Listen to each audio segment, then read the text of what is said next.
Arratsaldeon danoi, 2025ko martxoaren 27an, ohiko osoko bilkura deitu dugu honako gai zerrendarekin. Lehenengo puntuan 2025ko otsailaren 27ko bilkuraren akta onartzea. Onartu egiten da. Bigarren puntuan, alkatetzaren dekretuen kontrola, 2025ko otsailaren 24tik 2025ko martxoaren 21 bitartekoa. Jakinaren gainean geratzen da udalbatza.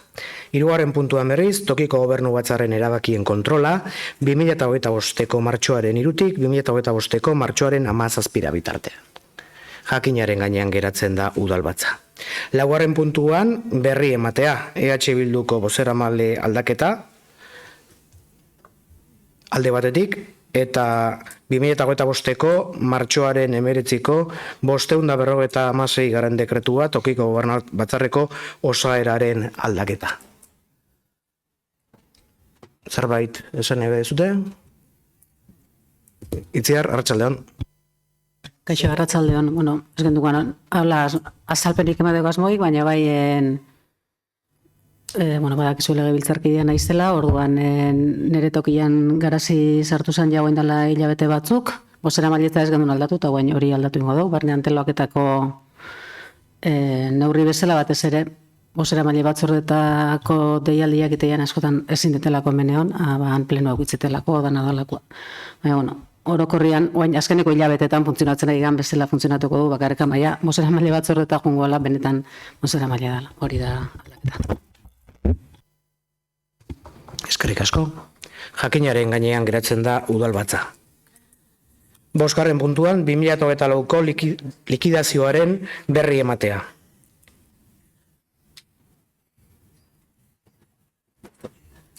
Galderarik, jakinaren gainean geratzen da udalbatza. Seigarren puntuan, plan ekonomiko finantzarioaren aurkezpena. Orain bai, Amaia, edo Karmele, arratsaldeon, Karmele, zure da hitza. Arratsaldeon. Pixka kokatzeagatik komentatu batzordean azaldu zen bezala, 2024ko likidazioan bertan berri mandako dekretu horren ondorioz azaldu zen Zarauzko udalak ez zituela betetzen bi arau fiskal, eta horren arabera, horren ondorioz beharrezkoa dela plan ekonomiko finantzario bat aurkeztea, eta batzorde hortan egintzen izan zen, lerro nagusiak edo azaldu, alde batetik bai garbi utzi zergatikan iritsi egoera honetara, zen izan den arrazoia, izan dela batez ere, ezoiko diru sarrerak erabili diala, bai aurreztutako diruak eta bai 2024ko abenduan onartutako mailegua zenbait inbertsio lan finantzatzeko, eta horren ondorioz urratu india egonkortasun araua eta baita ere gastu araua.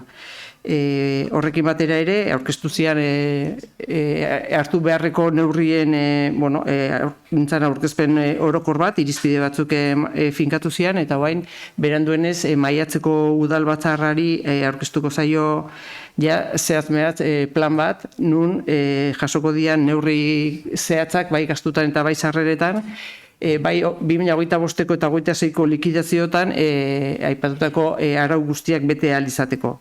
Esan bezala, plenora eraman aurretikan batzordera ere pasako da, ondo azaldu, aztertu eta landu ahal izateko. Eskerrik asko, Karmele. Jakinaren gainean geratzen da udalbatza. Zazpigarren puntuan, xehetasun azterketa abendainoko bi zonako ekipamendu publikoko partzelaren lorrokadurak aldatzeko behin betiko onespena ematea. Orain bai, Amaia, arratsaldeon. Mesedez? Arratsaldeon. Udalaren hirigintza eta ingurumen departamentuak abendainoko bi zonako ekipamendu publikoko partzelaren lerrokadurak aldatzeko xehetasun azterketaren proposamena idatzi zuen. Ekipamendu hori udalbrigadaren biltegia izango da. 2024ko abenduaren 23an egindako bilkuran tokiko gobernu batzarrak hasierako onespena eman zion xehetasun azterketari. Hasierako onespenaren iragarkia Gipuzkoako aldizkari ofizialean eta El Diario Vasco egunkarian argitaratu zen. 20 eguneko epea eman zen espedientea aztertzeko eta alegazio jartzeko. Epe horretan ez da alegaziorik aurkeztu. Bai Gipuzkoako Foru Aldundiaren bide azpiegituren departamentuak bai Uraren Euskal Agentziak behin betiko onespenaren aldeko txostenak egin dituzte. Hirigintza eta Ingurumen departamentuak txostena egin eta hala proposatuta udalbatzak aho batez edo gehiengoz honako hau erabakiko du. Lehenengoa, behin betiko onespena ematea abendainoko 2 zonako ekipamendu publikoko partzelaren lerrokadurak aldatzeko xehetasun azterketari, udal brigadari dagokiona. Zarauzko udalak abiarazi du espedientea. Bigarrena, behin betiko onespena jaso duen dokumentua Gipuzkoako Foru Aldundiko plangintza erregistrora bidaltzea. Behin betiko onespenaren erabakiaren eta hirigintza arauen eduki osoa Gipuzkoako aldizkari ofizialean eta udalaren webgunean argitaratzea. Onarpenaren iragarkia lurralde historikoan gehien saltzen den egunkarian argitaratzea. Eskerrik asko Amaia, honen xetasunak jakiteko hitz emango diot Garbine Oiarbide hirigintza zinegotziari. Garbine, arratsaldean nahi zunean. Eskerrik asko Xabier, arratsaldean. Gaur honea dakargun xetasun azterketa honen helburua da, plangintza moldatzea pixkate abendainon udal brigadan eraikina izango da hori, behar dan moduan eraikitzeko moldatzea handagon plangintza. Xehetasun azterketa honek partzela horri bakarrik eragiten dio, gaur egun autokarabanentzako gunea hartzen duen lursaila da, alegia Laster brigadak hartuko duena, eta lursail hori hiruki formakoa da, eta 3 bide dauzka inguruan, eta momentu hontan arauak esaten duna da, lerrokadurak lerrokatu behar dela 3 bide horietara eraikina, eta hori noski brigadan eraikinak behar dituen ezaugarrientzako ez da egokia. Horregatikan proposatzen duena xehetasun azterlan honek da lerrokadura horiek gehienezkoak izatea eta ez beharrezkoak edo izan ere, hor beharko du brigadak kanpa handi bat, gaur egun daukan bezala, hainbat material eta biltegiratzeko, eta hori egiteko beharrezkoa da zuzen ere lerrokadura horien derrigortasun hori aldatzea. 2008ko abenduan 23 tokiko gobernu batzarrak eman zion hasierako onespena honi, ez da alegaziorik jaso argitaratuta egon den denboran, eta eskatu dian txosten sektorialak ere aldekoak izan dira, bai Foru Aldundiko bide azpiegituretako departamentuak egindako txosten eta bai Urra Agentziaren txosten aldekoak izan dira, beraz, ez dugu ikusten eragozpenik hau gaur onartzeko. Eskerrik asko Garbine, txanda zabalduko dugu. Inazio, arratsaldeon, lehen txandan zure da hitza. Arratsaldeon, eskerrik asko, Xabier. Gauzak gutxi gehiago argitzeko, Garbinek esan duen bezala ez da alegazioik egon, txostenak ere aldekoak izan dira, eta guretzako, beste pauso bat da, brigada berri bat eukial izateko abendainon, eta gaur egun dakaun brigada zahar hori, etxebitza eraikinak bihurtualizateko, eta bertan ere autobus geltoki berri bat eoteko. Nik uste zarautzen zat aldaketa ona, aldaketa ideala, eta linea hortan jarraituko dugu udaletik, besteik ez. Eskerrik asko. Eskerrik asko, Inazio. Lehen txandan, Garbine, zure da hitza. Eskerrik asko, Xabier. Inaziok esan duen zela, xehetasun azterketa honen onarpenakin beste pauso bat emango dugu Amilubin autobus geltokia, etxebizitzak eta aparkaleku ere ikitzeko. Joan den udan onartu genuen plan orokorran aldaketa, eta horrek zabaldutako bidean beste pauso bat ematera guaz, albezain laster egitasmori egi bihurtzeko.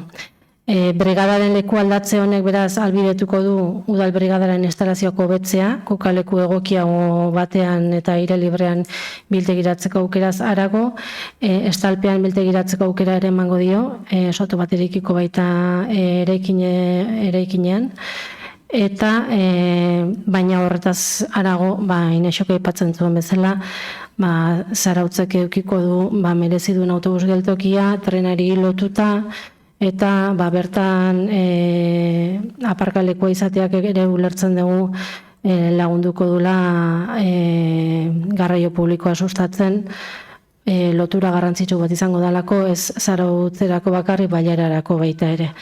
Eta ahaztu gabe bertan erekiko dien etxebizitzak bai libreak eta bai tasatuak. Eskerrik asko, Garbine. Bigarren bueltarako aukera. Bozkatu egingo dugu beraz, 7. puntua. Xehetasun azterketa, abendainoko 2. zonako ekipamendu publikoko partzelaren lerrokadurak aldatzeko behin betiko onaspenaren aldeko bozkak, 12, abstentzioak 8, onartu egiten da.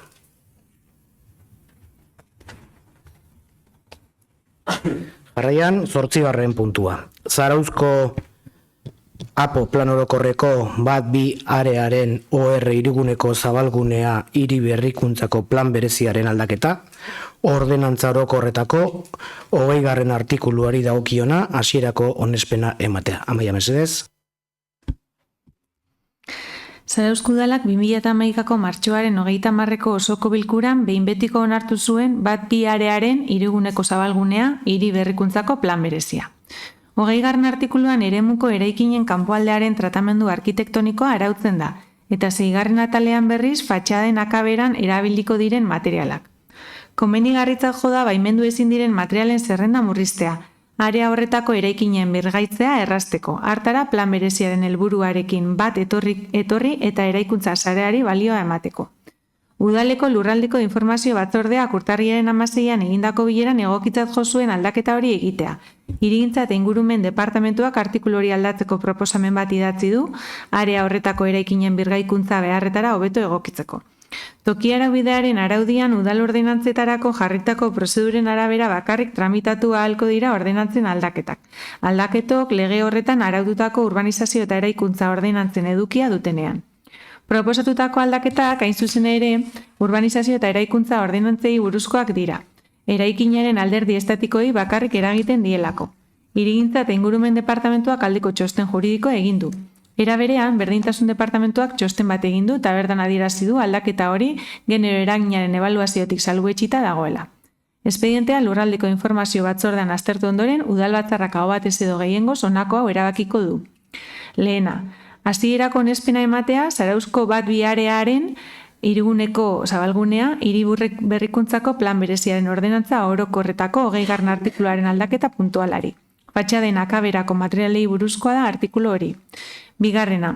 Espedientea jendaurrean jartzea interesdunek aukera izan dezaten alegazioak aurkezteko. Jendaurreko erakustaldia 30 egunekoa izango da eta Gipuzkoako aldizkari ofizialean eta probintzian gehien zabaltzen den egunkarian iragarriko da. 3. Hasierako onespena eman ondoren, txostenak eskatuko zaizkie Eusko Jaurlaritzako kultura eta hizkuntza politika sailari eta etxebizitza eta hiri agenda sailari. Erreklamazio edo iradokizunik aurkezten ez bada, ordenantzaren aldaketa behin betiko onartutzat joko da eta ez da beharrezko izango berariaz beste erabakirik hartzea. Dena dela, indarrean sartzeko Gipuzkoako aldizkari ofizialean argitaratu beharko da aldatutako xedapenen testu osoa. Eskerrik asko, Amaia. Honen xehetasun gehiago zehatzago jakiteko Garbine Oiarbideri emango diot hitza. Garbine, zunean. Eskerrik asko, Xabier. Zabalguneko arearen hiri berrikuntzako plan bereziak arautzen du Zarauzko plan orokorrean 1-2 eremu bezala izendatuta dagoen zabalguneak. Alde zaharrak ere badauka bere hiri berrikuntzako plan berezia eta nahiz eta 2 eremuak nahiko desberdinak dian, 2 planetan jasota den ordenantzak oso berdintsuak dira. Honek eragiten du zenbait kasutan zabalgunean egin daitezken esku hartzeak behar baino gehiago mugatuak egotea. Gaur dakargun aldaketa honen helburua da hain zuzen ere kasu horietako bat zuzentzea. Zabalgunearen plan berezian ordenantzetako 20. artikuluak eremuko eraikinen kanpoaldean tratamendu arkitektoniko arautzen du eta 6. zenbakian fatxaden akaberak ze akabera erabili daitezken arautzen du. Beraz, aipatu 20.6 artikulua alde zaharreko plan berezian dauden 38 eta 57 artikuluen erregulazio bera dauka, eta esan bezala oso eremu eta eraikin desberdinak dira, eta komunigarrotzat joda, baimendu ezin diren, baimentzen ez diren zenbait materialen erabilera baimentzea, eta baimendu ezin direnen zerrenda hori murriztea.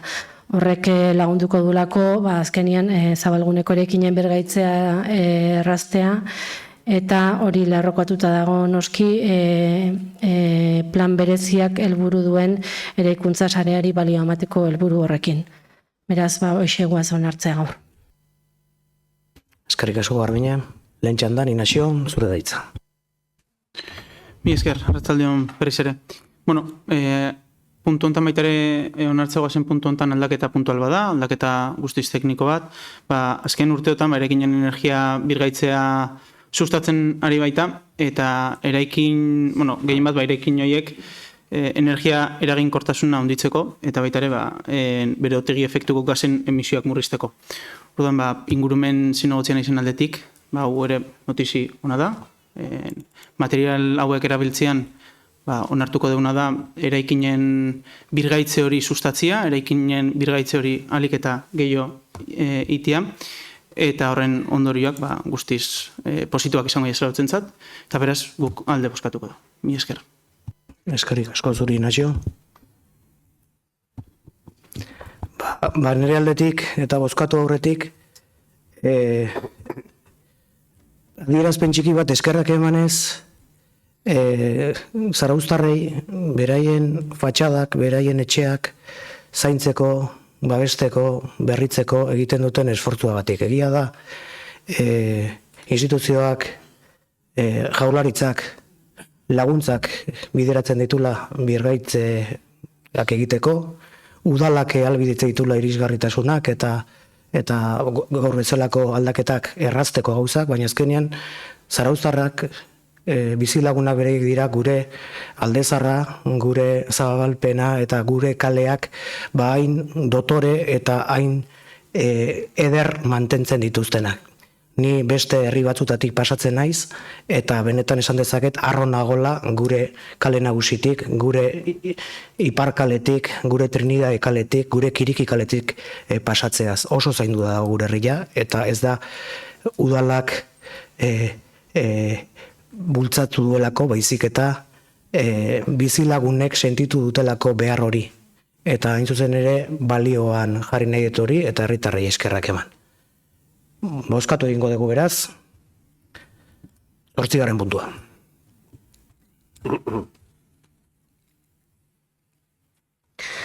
Zarauzko plan orokorreko bat bi arearen hiriguneko zabalgunean hiri berrikuntzako plan bereziaren aldaketa ordenantza orokorrerako 20. artikuluari dagokionari hasierako onespena ematearen aldeko bozkak, 12, abstentzioak 8, onartu egiten da. 9. puntua. Zarauzko udal mugapean hiri hondakinak eta asimilagarriak bildu eta garraiatu, kalea garbitu eta antzekoak egiteko zerbitzu publikoa prezioaren berrikusketa. Amaia, mesedez. 2021ko urtarrilaren 28an egindako bilkuran, udalbatzarrak erabaki zuen Zarauzko udal mugapeko kale garbiketa eta antzeko zerbitzuak egiteko kontratua adjudikatzeko administrazio klausulen eta baldintza teknikoen agiriak onartzea eta deialdia egitea. 2021ko apirilaren 19an egindako bilkuran, tokiko gobernu batzarrak Zarautz Garbia UTE enpresari adjudikatu zion lan hori egiteko kontratua. Urtero, 1.442.341,87 eurotan bez barne. Kontratua 2021ko maiatzaren 20an sinatu zen, eta hasiera akta 2021ko maiatzaren 28an. Azken horretan, zerbitzua 2021ko ekainaren batean hastea adostu zen. Udalbatzarrak 2022ko azaroaren 24an, 2023ko apirilaren 27an eta 2024ko apirilaren 25an egindako bilkuretan erabaki zuen urrenez urren, kontratua aldatzea eta kontratuaren prezioa berrikustea. Azken horren kasuan, urteko prezioa guztira, 1.786.767,48 eurotan bezmarne finkatuz. 2025ko otsailaren 5ean Herrilan Azpiegitura eta Zerbitzutako departamentuak Prezioen berrikuspenari buruzko 78/2025 txostena egin du. Administrazio klausulen agirien 7. klausulak aurreikusten du kontratuaren prezioa berrikusi egingo dela eskulanaren kostuari dagokionez. Horri jarraikiz ondorengo emaitza lortzen da. 1.340.825,10 euro bezbarne. Lurralde arloko informazio batzordeak proposamena onartzearen aldeko irizpena eman zuen 2025ko martxoaren 13an egindako bileran. Aurreko hori guztia kontuan hartuta, udalbatzarrak aho batez edo gehiengoz erabaki du lehenengoa. Zarauzko udal mugapeko kalegarbiketa eta antzeko zerbitzuak emateko zarauzgarbia ute enpresarekin sinatutako kontratuaren prezioa berrikustea. Eskulanaren kostuaren berrikuspena kontuan hartuta, ondoren adierazten den moduan, beza sartuta.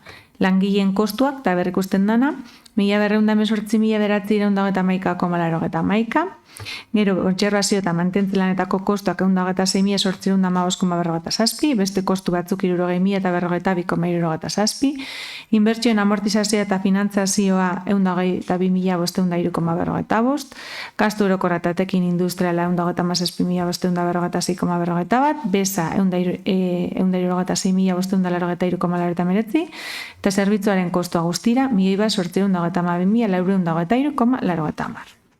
Prezioen berrikuspena aplikatu ondoren 2025ko maiatzaren 21-etik 2026ko maiatzaren 20 bitartean hau izango da zerbitzuagatik ordaindu beharreko zenbatekoa. 1.822.423,90 euro bezbarne. Eskerrik asko, Amaia. Txanda zabalduko dugu. Inazio, lehen txandan zure daitza. Mi esker, arratsaldeon, berez. Onartzago zen puntu hontan, garbi dago, ordaintzen dan kantitatea 1.832.000 euro asko dela, baina benetan beharrezkoa dan inbertsio bada, beharrezkoa da gasto bada, ze Zarautz, gure herria berdan bezala maite eta berdan bezala zaindu ahal izateko, ordaintzean prezioa da, eta zer esanik ez, gu horrekin guztiz ados gaude, eta mendikan aitortza bat nahi diet, aurreko urtean sanpeleoetan zitzaien bezala, urten, hemen plenontan aitortza egiteko langileoiei, Zarautz mantentzen lan aiteuen langileoiei aitortza bat, gure partidutik, eta besteik ez, gure aldeko bozka honena. Eskerrik asko, Inazio. Bozkatu egingo dugu beraz, 9. puntua. Zarauzko udal mugapean hiri hondakinak eta similagarriak bildu eta garraiatu, kalea garbitu eta antzekoak egiteko zerbitzu publikoa prezioa berrikustearen aldeko bozkak, 20 hau batez onartzen da. 10. puntua. Zarauzko hiri zuhaitzak babesteko eta kudeatzeko ordenantza behin betiko onespen ematea. Amaia, mesedez? 2024ko azaroaren 28an hasierako onespena eman zitzaion Zarauzko hiri zuhaitzak babesteko eta kudeatzeko ordenantzari, eta 2024ko abenduaren 11an gaon argitaratu zen. Espedientea jendaurrean jarri zen 2024ko abenduaren 12tik 2025ko urtarrilaren 29-ra, biak barne. Epe horretan alegazio bat erregistratu zen. 2025ko urtarrilaren 24an aurkeztutakoa, sarrera erregistroa 2025 993. Alegazioa aztertu ondoren eta herrilan azpiegitura eta zerbitzuetako departamentuak egindako 92.2025 eta 110.2025 txostenak ikusita, udalbatzarrak aho batez edo gehiengo honako erabakiko du. Lehenengoa, alegazioak ezestea, 92/2025 txostenea zehaztutako argudioen arabera. Bigarrena, behin betiko onespena ematea Zarauzko hiri zuhaitzak babesteko eta kudeatzeko ordenantzari. 2024ko azaroaren 28an egindako bilkuran udalbatzarraren hasierako onespena jaso zuen testua da. Hirugarrena, alegazioak aurkeztu dituenari akordio honen berri ematea aipatutako txostenaren kopiarekin batera. Laugarrena, ordenantzaren testu osoa Gipuzkoako aldizkari ofizialean argitaratzea. Ordenantza argitaratu eta 15 egunera sartuko da indarrean.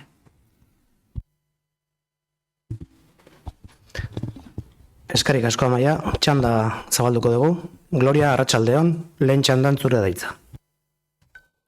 Kaixo, arratsaldeon. Bien, bueno, lo primero que queremos señalar es que esta ordenanza que vamos a aprobar de forma definitiva se ha realizado porque así está recogido en el plan director de arbolado urbano que elaboró el área de jardinería, dirigido entonces por nuestro compañero Pachi Lola en la legislatura anterior.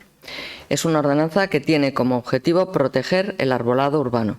También queremos apuntar que queda fuera de su ámbito de aplicación el entorno del anillo verde-azul, que se gestiona con criterios exclusivamente medioambientales por encontrarse en la periferia urbana y además por incluir zonas naturales protegidas que se rigen por entidades supramunicipales.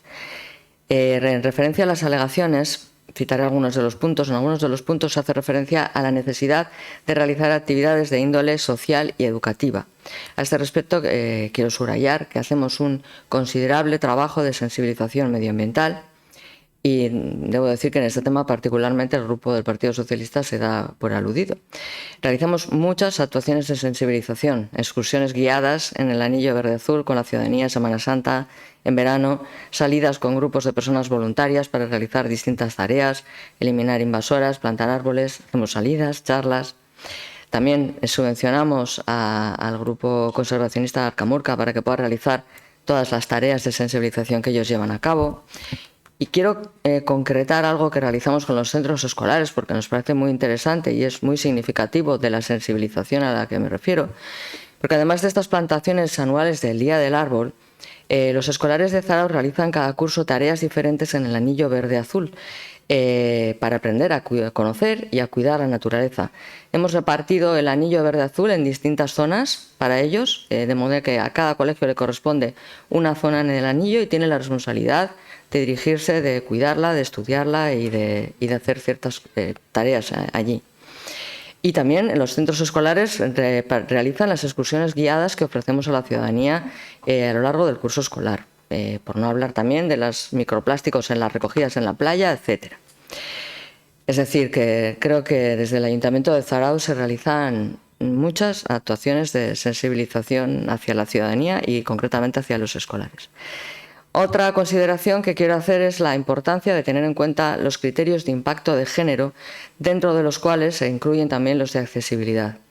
Es importante que haya una red de arbolado adulto, pero también hay que establecer criterios para que las calles no queden ocultas, para que no se generen, por lo tanto, puntos negros, por ejemplo, y también debe haber criterios para que las aceras no sean intransitables por la presencia de árboles, entre otras cosas, pero también puede ocurrir.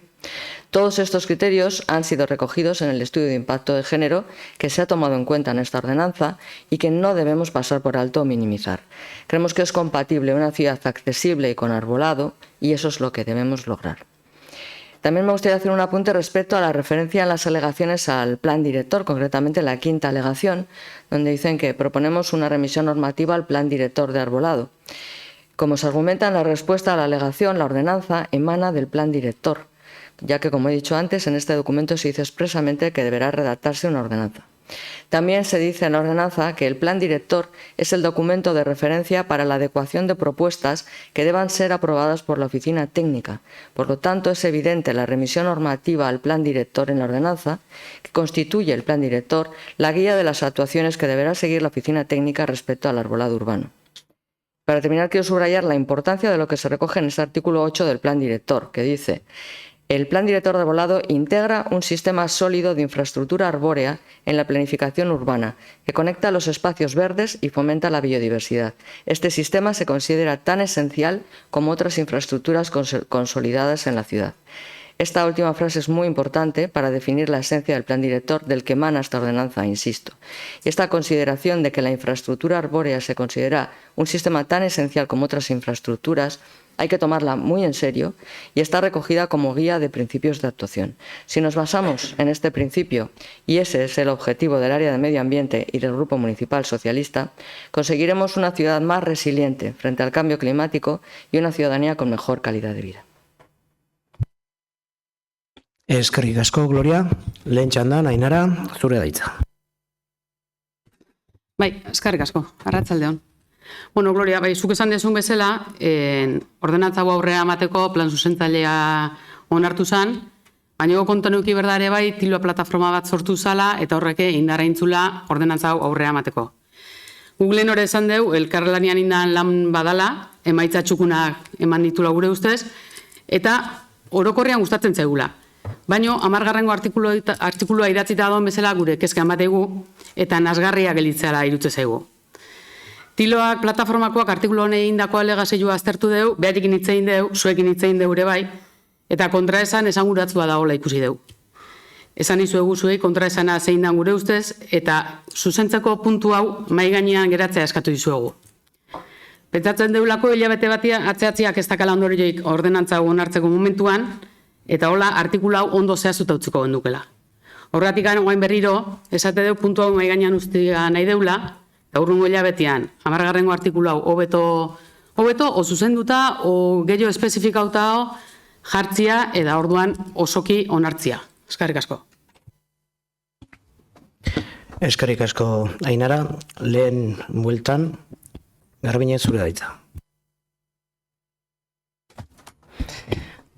Ordenantzan nondik norakoak ibani utzeko dizkiot, baina mai gainean usteko kontu honekin, bai aipatu nahi nituzkenik kontu pare bat, egia da azken orduko eskaera bat izan dela, gaur arratsaldean hitz egin dugula, eta guk begiratu dugu ez baian jartzen dezuten 10. artikulu hori, hobeto edo okerrago idatzi egiteke azkenian ordenantza batek puntu fin bat euki behar du, esan nahi dut momentu batean itxitzat eman behar da, eta inoiz ez dugu eukiko egunean interpretazio zerrikoterikan ez daukan ordenantza bat. Guk uste dugu daun bezala eta kontuan eukita puntu horren inguruko interpretazioa dagoeneko egindula alegazioen erantzunean bulego teknikoak eta interpretazio horrekin denok gaudela ados,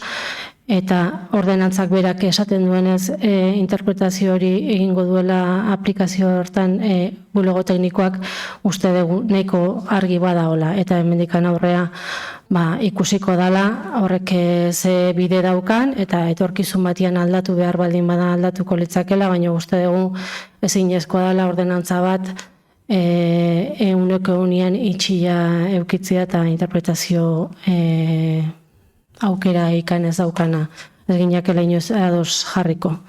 Orduan guk ez dugu abestuko mai gainean uzteko proposamen hori.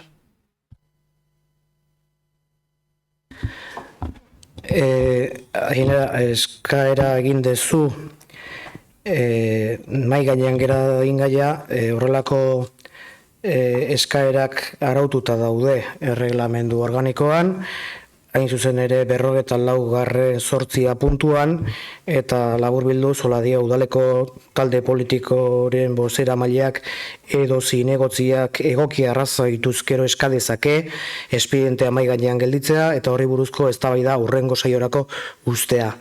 Eskaera bozkatu egingo da, eztabaida amaitu ondoren, eta gaiari mabiari buruzko bozketari ekin aurretik. Beraz, jarraituko dugu errondarekin, eta bozkatu aurretik puntua bozkatuko deguna izango da, ea mai gainean geratzen den ala ez gaia. Baina, eztabaidarekin jarraituko dugu, idazkarien dereak ondo deritzo.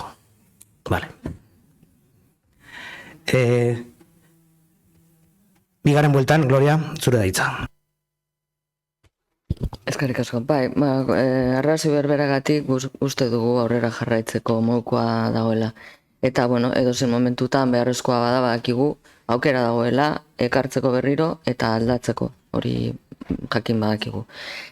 Bakarrik erantzun nahiko nuke H. Bilduko bozeramaileak esan duenari, noski baietz, Tiloak plataforma eskatu zuen indarrez ordenantza bat egitea.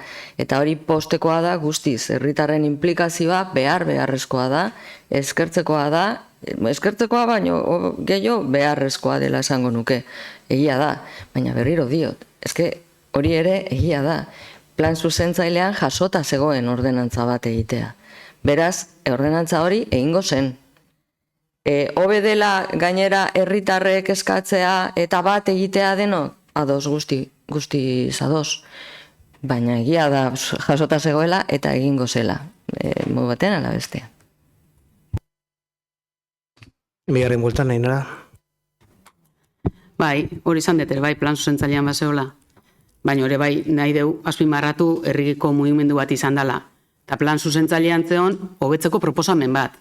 Da hola izatia aurrengo 4 urtetan, 8etan, 10etan, hor zehaztuta zen uste lautikan aurrea zala, lehen uoin da, oso ondo, baina bueno, beste plan batzutan gauzatu daude, ez dianak zehazten, ez dianak iten, orduan, bueno, unai ginen nabarmendu, herriko mugimendu bateke bultzatu du lau. Hori batetik, eta berriro, bueno, guk esate deuna da, ordenantza honek, behin-behinekoa onartu gendunean gure ados ginala, baina, bueno, naiz da azkenengo momentuan izan, eta konturatu, hor aldaketa bate onda, asko itxillo geldituko litzatekela hori izkatze deula. Gaur onartu, hemendikan hilabete batea onartu, ez dijoala inoa, ordenantza honekin, ez da gauza bat urrungo hastian hasikoana dana martxan da dan aldatuko una, orduan guk esate deuna da, bueno, jake ikusi den gauza bat, zirrikito bat da hola, zirrikitu hori itxi. Beste batzuk egon goiala, noski egon goiala, bilatuko ituela, ere bai. Guk esate planteatu ginuna da, konturatu gehan hori itxitzia, hori beste gabe. Zuk ez pasoi guzten, listo. Bueno, eta berriro ordenantzara bueltatzeko arduradun zinegotziari emango diot hitza bigarren buelta bukatzeko. Iban, Lorezaintza zinegotzia, zure txanda da, arratsaldeon. Bai, arratsaldeon denoi, eskerrik asko, Xabier, bukatzeko, gaurko udalbatzan, Zarauzko Zuhaitzen ordenantza berri hau behin betiko onespena matera ekarri dugu. Bide luzea egin du ordenantza honek, baina garrantzitsuena, esango nuke jende askorekin elkarlanean osatu dela gaurko egungo dokumentua. Aipatu duzuen bezala, 2023an hasi zen bidea, pleno honetan bertan onartu genuen Zarauzko Zuhaitzen plan zuzentzailea. Dokumentu horrek herriko zuhaitzen inventarioa eta diagnostikoa jasotzen zituen, eta ordenantza hau lantzeko lehen pauso bezala baliatu zen. Joan den urtean, ordenantzaren lanketa hasi zen eta prozesuari dagokion prozesu partartzailea gauzatu zen. Nondik dokumentuan txertatu ziren hainbat proposamenak jaso ziren. Eta azoroko ohiko bilkuran, behin-behineko onespena jaso zuen gaur hemen bilduta gauden taldekin babesarekin aho batez.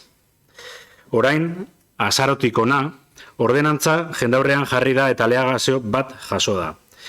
Alegazioa, zerbitzu juridikoek eta herrilaneko teknikariak aztertu ondoren, ezetxe eginda eta gaur hemen ordenantzari behin betiko onespena emango diogu.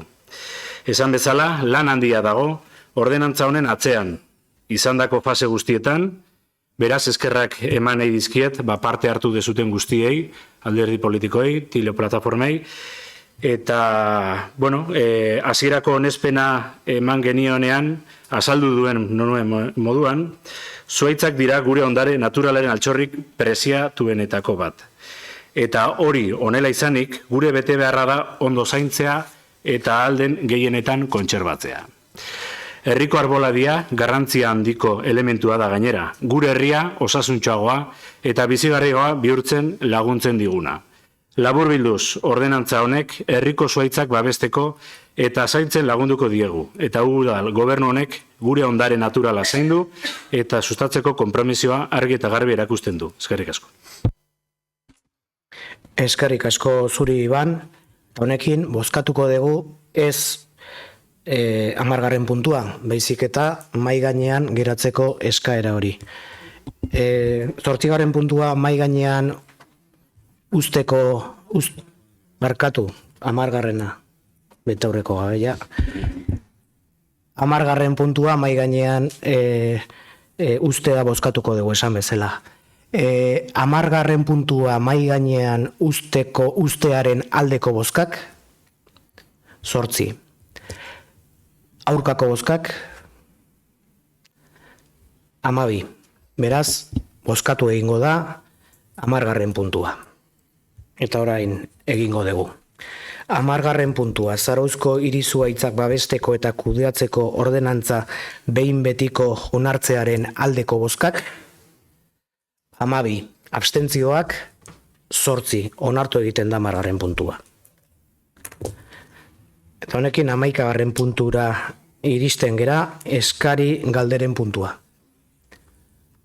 Eskari galderarik ez dagoenez, arratsaldeko 8:20 minutu gutxi diranean, bukatutzat ematen dugu gaurko udalbata. Eskerrik asko danoi, Gabon pasa.